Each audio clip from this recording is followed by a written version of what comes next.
Hello बच्चों।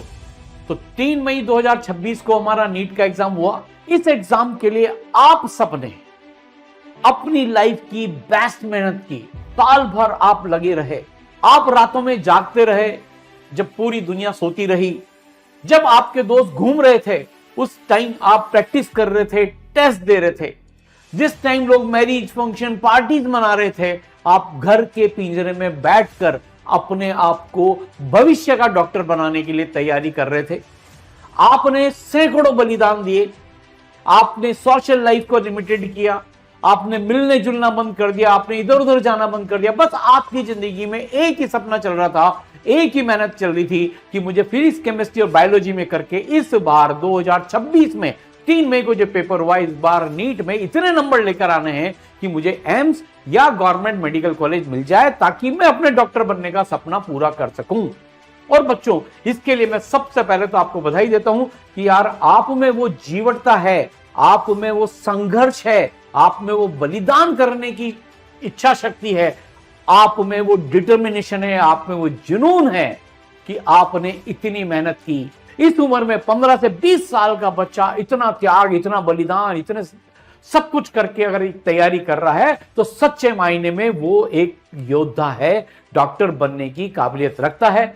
और बच्चों, इस पूरी तैयारी में सिर्फ आपने अकेले तैयारी नहीं की, आपके पेरेंट्स ने आपको सपोर्ट किया। उनकी मौन प्रार्थनाएं, वो आपको बताते नहीं थे लेकिन वो रोज अपने अपने ईश्वर से आपके लिए प्रार्थना करते थे कि भाई आपका नीट में सिलेक्शन हो जाए और आप डॉक्टर बनने का सपना पूरा कर सको। इन सबको मिलाकर आपने जो मेहनत की भाई, वो काबिले तारीफ है। लेकिन बच्चों, कई बार ऐसा होता है लाइफ में कि हम जो सोचते हैं वो रिजल्ट नहीं आ पाता, क्योंकि प्रोसेस हमारे हाथ में है, हमारी जीवन की सफलता हमारे हाथ में है। याद रखिए, जीवन की सफलता इस पर निर्भर करती है कि हमारी क्वालिटीज क्या है, हम कितने मेहनती हैं, हम कितने जिद्दी हैं, हम कितने जुनूनी हैं। रिजल्ट कई बार ऐसा आता है जो हम एक्सपेक्ट करते हैं वो नहीं आ पाता।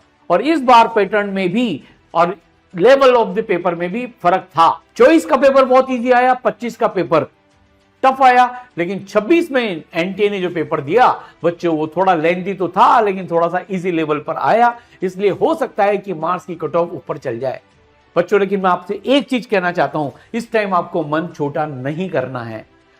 सबसे बड़ी बात यह है, आपको अपने ऊपर जो भरोसा था साल भर पहले, उस भरोसे को बिल्कुल भी कम नहीं होने देना है। आपके अंदर जो जोश था उस जोश को कम नहीं होने देना है। आपके अंदर जो जुनून था उस जुनून को कम नहीं होने देना है। और आपने जो सपना देखा था उसको बिना पूरा हुए आपको रुकना नहीं है। याद रखना है मेरी ये बात। अगर मैं आपकी जगह होता तो मैं भी यही करता कि रुकता नहीं, ना रुकूंगा, ना थकूंगा, ना छोड़ूंगा। अपने सपने को पूरा करके डॉक्टर बनने की दिशा में कदम उठाऊंगा। क्योंकि बच्चों, डॉक्टर बनना एक मानवता की वो सेवा है जहां पर आप भविष्य में लोगों का जीवन बचाओगे। ईश्वर के बाद इस प्रोफेशन की तुलना सिर्फ ईश्वर से की जा सकती है। ईश्वर के बाद डॉक्टर्स का ही सम्मान है इस पूरी दुनिया में। तो जब तक अपना सपना पूरा नहीं हो जाएगा तब तक हमें रुकना नहीं है। ये एक फेल्योर नहीं है, ये एक कदम है जो आपने अपने सपने की तरफ बढ़ाया है। और हर बार जिंदगी में ऐसा नहीं होता बच्चों कि हर कदम पर सफलता मिल जाए। ऐसा कोई बैट्समैन नहीं है जो हर मैच में सेंचुरी मार दे। ऐसे कोई ऐसा डॉक्टर नहीं है कि जो और पहली बार में ही हमेशा ही हर डॉक्टर बन जाए। मैं आपको बता देता हूं कि बच्चों, अगर 25 लाख बच्चा नीट में बैठता है तो किसी का फर्स्ट ड्रॉप होता है, किसी का सेकंड, थर्ड, फोर्थ, फिफ्थ, लोग 6 ड्रॉप तक भी डॉक्टर बन के मानते हैं। और यार, एक बार आप सोच लो, अगर आप डॉक्टर बन गए तो आपकी लाइफ में कितना बड़ा डिफरेंस आएगा।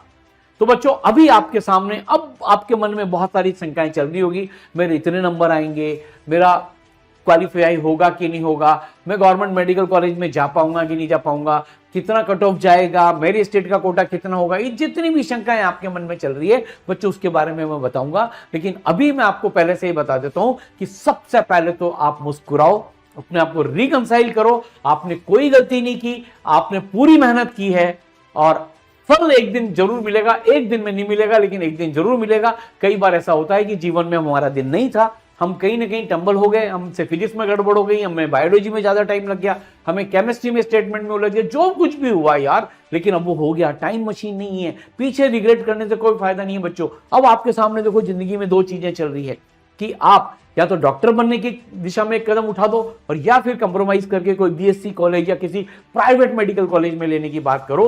और बच्चों, अगर मैं आपकी जगह होता तो मैं कभी भी डिसीजन नहीं लेता, मैं तो अपना सपना पूरा करता और वो भी किसी गवर्नमेंट मेडिकल कॉलेज या एम्स से पूरा करता। ऐसे में आपको हजारों, मेरे 37 साल के एक्सपीरियंस में बता सकता हूं, ऐसे हजारों डॉक्टर हैं जिन्होंने हार नहीं मानी और फाइनली कुछ तो एम्स तक भी पहुंचे, 5th ड्रॉप में 6th ड्रॉप में भी बचो। तो ऐसा करना पॉसिबल है। अब मैं आपको बताता हूं आपके मार्क्स के हिसाब से, अगर आपके 620 के ऊपर नंबर आ रहे हैं तो आप काउंसलिंग तक का वेट कर सकते हो। आप अपने आप को रेडी कर सकते हो कि आपको कौन सा कॉलेज मिलेगा। लेकिन सबसे डेंजर जोन ये है 550 से लेकर 620। ये एक ऐसा जोन है जिसमें आपको अपना डिजायर्ड मेडिकल कॉलेज मिल भी सकता है, नहीं भी मिल सकता है। अब इन बच्चों के सामने दो प्रश्न हैं, काउंसलिंग तक का वेट करें, रिजल्ट तक का भी वेट करें। और बच्चों, आपको भी पता है जब रिजल्ट आएगा, पहले तो जून में रिजल्ट आएगा, फिर उसके बाद काउंसलिंग के राउंड चालू होंगे। काउंसलिंग का राउंड होते होते जब तक आपको पता चलेगा कि आपको मेडिकल कॉलेज मिला या नहीं मिला, मेरा पुराना अनुभव कहता है कि लगभग जुलाई एंड अगस्त हो जाएगा। अब आप सोचो, हमारे पास मई पूरा चला गया, जून चला गया, जुलाई चला गया और आधा अगस्त चला गया, यानी कि हमारे पास 4 महीने करीब हमारे वेस्ट हो जाएंगे। और ये 4 महीने अगर बाई चांस हमें मेडिकल कॉलेज नहीं मिला तो दोबारा नहीं आएंगे। आपको ड्रॉप लेने का डिसीजन लेना चाहिए। और जिनके भी नंबर 550 से 620 के बीच में आ रहे हैं, मैं उनको बिल्कुल सीधी सी बात बोलूंगा कि बिना किसी का इंतजार किए हुए आप 1-2 दिन का चिल कर लो। 3 मई को पेपर हुआ था, 1-2 दिन और चिल कर लो। चिल करने के बाद आपके जो भी मौज शौक है पूरा कर लो, इधर उधर मिलना जुलना कर लो, 4-5 दिन का ब्रेक कर लो और उसके बाद अगले मंडे से आप अपनी तैयारी को शुरू कर दो। देखो, खोने के लिए कुछ ही नहीं है। हमें ऐसा भी लग सकता है कि सर इतनी बार तो हम तैयारी कर चुके हैं, 1 बार 2 बार 3 बार 4 बार उसी सब्जेक्ट को कैसे पढ़ेंगे। मैं आपसे पूछता हूं, बेटा आप डॉक्टर बनना चाहते हो, आप डॉक्टर बनोगे, क्या आपके पास सेम मरीज रोज नहीं आएंगे? क्या जब खांसी की बीमारी होगी, बुखार आएगा, सेम ही तो मरीज आएगा, तब आप ये मानोगे क्या कि रोज चीजें चेंज होगी? नहीं होंगी। क्या एक दुकानदार दुकान पे बैठता है, रोज नई चीज होती है क्या? बिल्कुल नहीं होती है। एक ट्रेन चलाने वाले आदमी का, पायलट का सेम प्रोफेशन होता है। तो जिंदगी में ये एक बहाना है कि हम उसी चीज को बार बार कितनी बार पढ़ेंगे। अरे हर जने को सेम चीज करनी ही पड़ती है। तो मेरे ख्याल से टाइम मशीन नहीं है, हम ये टाइम वेस्ट नहीं करना चाहिए और 550 से 620 वाले बच्चों को तैयारी शुरू कर देना चाहिए, सीरियस तैयारी शुरू कर देना चाहिए। और बच्चों, पिछले साल जो गलतियां की है, हमने होमवर्क कम किया, प्रैक्टिस कम की, टेस्ट कम दिए, टेस्ट दिए तो एनालिसिस नहीं किए, इस बार अपन को वो सब नहीं करना है। हमें अपनी कमजोरियां पता है, उन कमजोरियों को पार करके हमें शुरू से जबरदस्त मेहनत करनी है, प्रैक्टिस पे फोकस करना है, टेस्ट पे फोकस करना है। और जो भी वीकनेस हमारी रही है, चाहे वो किसी की केमिस्ट्री में रही हो, किसी की फिजिक्स में रही हो, किसी की जूलॉजी में रही हो, किसी की बॉटनी में रही हो, इस बार उसको दुश्मन नंबर 1 मान के ठोक देना है, पटक देना है, ताकि हम अगली बार 650 क्रॉस कर सकें। तो इसलिए वेट मत करिए, तैयारी करिए। अगर मैं आपकी जगह होता तो मैं भी ये करता। और जिनके नंबर 550 से कम आए हैं बच्चों, चाहे वो 12th वाले हों, चाहे फर्स्ट ड्रॉप हो या second, third, fourth, fifth drop कोई भी हो, उनको तो तैयारी अब शुरू कर देना चाहिए 2-4 दिन का ब्रेक लेकर। और बच्चों, इसमें ना पूरे मन से तैयारी करो। मैं अभी आपको बताऊंगा आपके पास क्या क्या ऑप्शन है, लाइफ में क्या क्या चेंजेस आएंगे, लेकिन आप तैयारी शुरू कर दो। देखो भाई, अगर मैं आपको बताऊं कि अगर हम नीट के थ्रू मेडिकल कॉलेज के लिए क्वालिफाई नहीं हो पाए बेटा, तो हमारे पास 2-3 ही रास्ते बचते हैं। सबसे पहले तो हम कंप्रोमाइज कर लें। अब कंप्रोमाइज करके हम क्या करेंगे? बीएससी कर लेंगे, या कोई नर्सिंग का कोर्स कर लेंगे, या पैरामेडिकल का कोई कोर्स कर लेंगे, या किसी भी तरह का कुछ फार्मेसी का कोर्स कर लेंगे। लेकिन बच्चों, जो डॉक्टर बनने के बाद वाइट अप्रैल में जब आप अपनी क्लिनिक में, अपने हॉस्पिटल में बैठते हो, आप सोचो, एक तरफ 1 साल की कीमत और एक तरफ पूरी जिंदगी में वो डॉक्टर वाली लाइफ को, उस सम्मान को जीना, उस रेपुटेशन को जीना, उस मरीजों को ठीक करना, जो पुण्य काम तुम्हारे से ऊपर वाला कराना चाहता है, उस काम को पूरा करने के लिए मैं समझता हूं ये लाइन ठीक नहीं है। आपको आखिरी क्षण तक लड़ना चाहिए और जब तक अपना सपना पूरा नहीं कर लो, आपको ड्रॉप ईयर लेकर तैयारी करना चाहिए। से मैं आपको सैकड़ों स्टूडेंट बता दूं जिन्होंने ड्रॉप लेकर अपनी तैयारी को पूरा किया है और डॉक्टर बनने का सपना पूरा किया है। दूसरा ये होता है कि हमारी रैंक पीछे है तो हम प्राइवेट मेडिकल कॉलेज में एडमिशन ले लें। बच्चों, मैं इसके लिए भी बोलता हूं, प्राइवेट मेडिकल कॉलेज बहुत महंगा होता है, वेरी हाई फीस होती है। हमारे जैसे मीडियोकर लोग, मिडिल क्लास लोग उस फीस को अफोर्ड नहीं कर सकते। दूसरी चीज ये है कि वहां की जो एनवायरनमेंट है, वहां के जो पेशेंट्स का लेवल आता है, वहां के जो हॉस्पिटल्स हैं, बहुत सारी चीजें हैं बच्चों, वो चीज को कॉम्पीट नहीं कर सकते। इसके अलावा अगर आपके पेरेंट्स लोन लेकर इस तरह के काम करते हो, लाइफ लॉन्ग आपके ऊपर उसका प्रेशर रहेगा। और फाइनली तो यार ये है, लाइफ में कंप्रोमाइज क्यों करना? आप तो डॉक्टर हो यार, आप कैसे कंप्रोमाइज कर सकते हो? और जिंदगी भर ये लगाता रहेगा यार, व्हाट इफ अगर मैंने कर लिया होता, अगर ये रिग्रेट हमेशा लाइफ में चला होता कि अगर मैंने एक बार और कर लिया होता, बार बार आपके मन में आएगा। कितनी बार फिजिक्स केमिस्ट्री बायोलॉजी को पढ़ूं?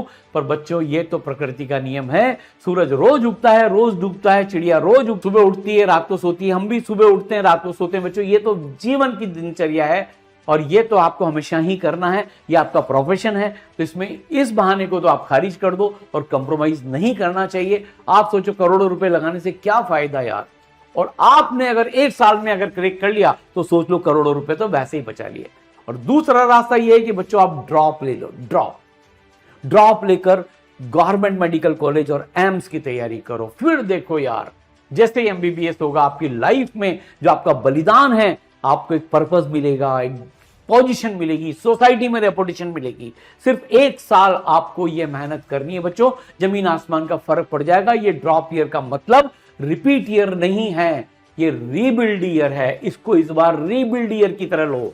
हमें अपना कैरियर रीबिल्ड करना है, डॉक्टर बनना है, समाज की सेवा करनी है, माता पिता का सपना पूरा करना और अपना सपना पूरा करना है। पर अब की बार नीट पार, इस स्लोगन के साथ हमें आगे चलना है। तो रीबिल्ड करो बच्चों अपना कैरियर। और बच्चों ऐसा करने वाले मैं आपको बता सकता हूं, ईसरल के इतने सारे स्टूडेंट हैं, 27,000 से 733 रैंक, 39,000 से 1,200 रैंक, 47,000 से 1,300 रैंक, 50,000 से 2,100 रैंक, 1,22,000 से 2,400 रैंक। और ये देखो एम्स में जाने वाले बच्चे, आपको मैं बताऊं, AIIMS Delhi, AIIMS Bhopal, AIIMS Patna, ये सारे बच्चे वो हैं जिन्होंने ड्रॉप लेकर ये काम किया है। और अगर ईसरल के इन बच्चों को भी मैं देखूं तो इसमें से मोस्टली बच्चे, इतने सारे बच्चे 2025 में एम्स में गए हैं, ये सारे बच्चे मोस्टली ड्रॉप लिए हुए हैं। और ये सब जीएमसी में गए हुए टॉप परफॉर्मर्स ईसरल के हैं।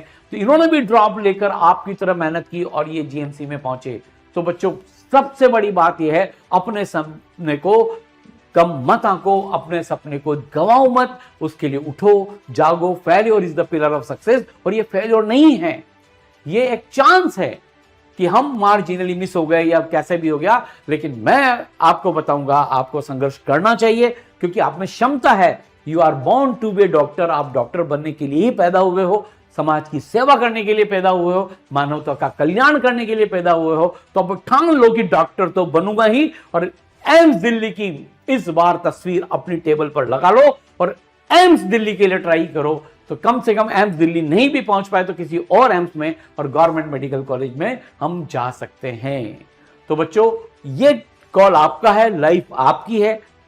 कभी भी डिमोरलाइज मत होना, रिश्तेदारों की परवाह मत करना, किसी की भी परवाह मत करना, क्योंकि देखो आगे चल के लाइफ में बहुत बड़ा डिफरेंस आएगा। आपको भी पता है डॉक्टर की क्या वैल्यू होती है और नॉन मेडिकल प्रोफेशन में क्या वैल्यू आपको मिलने वाली है। इसलिए मेरी तो सलाह है कि यार एम्स आपको बुला रहा है, दोबारा से शुरुआत करो। और इसके लिए ईसरल आपके लिए लेकर आया है नीट 2027 वॉरियर 2.0, जिसमें आप अगर ऑफलाइन करना चाहते हैं तो 10 मई से आपकी क्लासेस शुरू होने वाली है ईसरल गुरुकुल कोटा में। इंडिया की best faculties, doubt solving system, best mentorship, आपको यहां पर गाइडेंस करने के लिए, एनालिसिस करने के लिए, होमवर्क चेकिंग करने के लिए, नोट्स बनाने के लिए, आपकी अटेंडेंस को मॉनिटर करने के लिए हर लेवल पर एक्सपर्ट मेंटर्स होंगे, इंडिया की बेस्ट फैकल्टीज होंगी। ऑनलाइन में भी आपको सेम चीजें आपको मिलने वाली है। अगर आप घर पे बैठ के काम करना चाहते हैं तो बिल्कुल घर पे बैठ के करिए, पर बच्चों इस बार कंप्रोमाइज नहीं करना है, इंडिया के बेस्ट रिसोर्सेज के साथ पढ़ना है, क्योंकि 2027 में हमारे को फोड़ना है। इसलिए बच्चों एम्स हमें पुकार रहा है, आप डॉक्टर बनने वाले हो। आओ आज दोबारा से एक शपथ लेते हैं, झुकेगा नहीं, रुकेगा नहीं, थकेगा नहीं। और इस बार 2027 में हम एम्स में पहुंच के, गवर्नमेंट कॉलेज में पहुंच के अपने सपने को जरूर पूरा करेंगे। Wish you all the best.